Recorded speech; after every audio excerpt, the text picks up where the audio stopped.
They'll run it now out of the gun. And he's over the line and in for a Raider touchdown. A great effort there. A 5-yard touchdown run. And the Raiders add on to their lead. And that rushing touchdown, his fourth, puts him just one shy of the NFL record in a single game. And we all know he would love to get to that record and even beyond it. But he doesn't need to in order to impress in this one, does he? What a performance. What an absolute great game that he's had here in this one. This fielded a few yards into the end zone. And a good return up past the 30, but was it aided by an illegal block or a hold? Let's see. So that will push him back. And now we know why he had a little extra space to run, don't we? An illegal block in the back, that penalty will move them back. So the special teams penalty cost some yardage there as they come out on 1st and 10.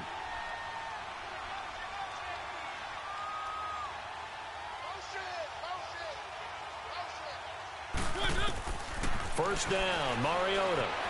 Flushed it. It comes, and he lost the football. Mariota had it jarred loose. But fortunately, another offensive player quick to react, and they will indeed retain possession.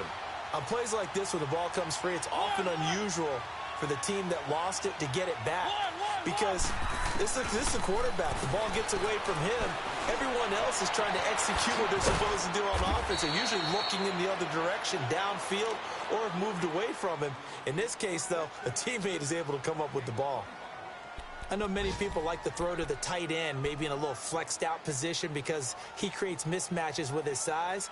But slot receivers do the same thing with their quickness, their speed, and their route running savvy. Mariota now, 5 straight completions here in this second half. 1st and 10.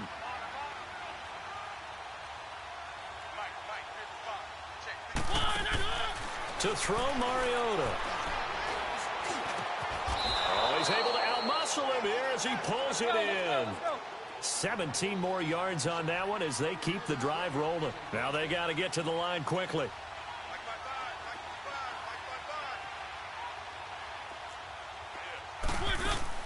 A first down throw for Mariota. And he's going to be intercepted a 3rd time. Picked up by Carl Joseph. And the return stops at the 39-yard line.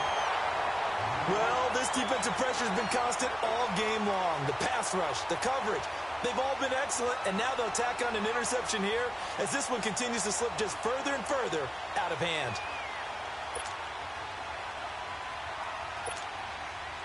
So from the 39 now, they'll come up on a 1st and 10.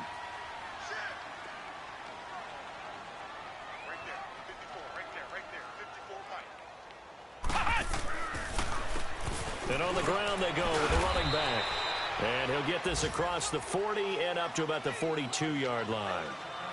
Charles, why didn't they just take the knee there? You're asking the question that I'm asking as well, because we've seen a lot of football where coaches decide maybe they get a little greedy. I don't know if they're doing it for stats or for what reason. We've seen it happen in college. And how about in the NFL? The miracle of the Meadowlands. All they had to do was take a knee and the game was over. The Giants ran it one more time. Ball popped free. Philadelphia picks it up and wins the game. What year was that? 1978. I think it was in November. The Raiders on 3rd down. They've been flat getting it done. 8 for 9 to this point. This is 3rd and 7.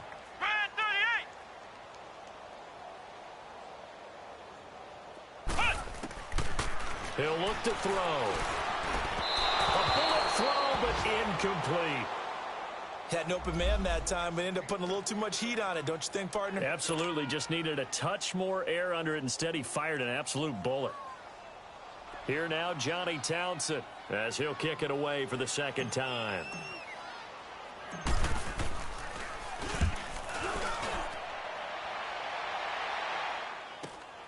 Now Austin.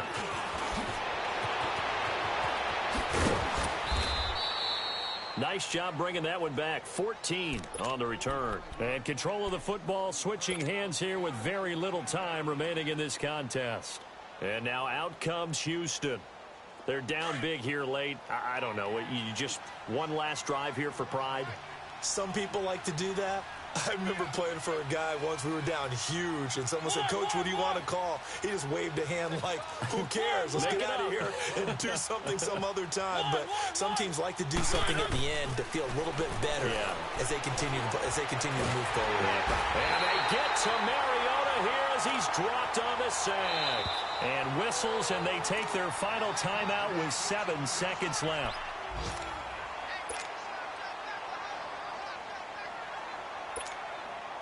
Well, they're in some hot water now. After that sack, it's 2nd and 21.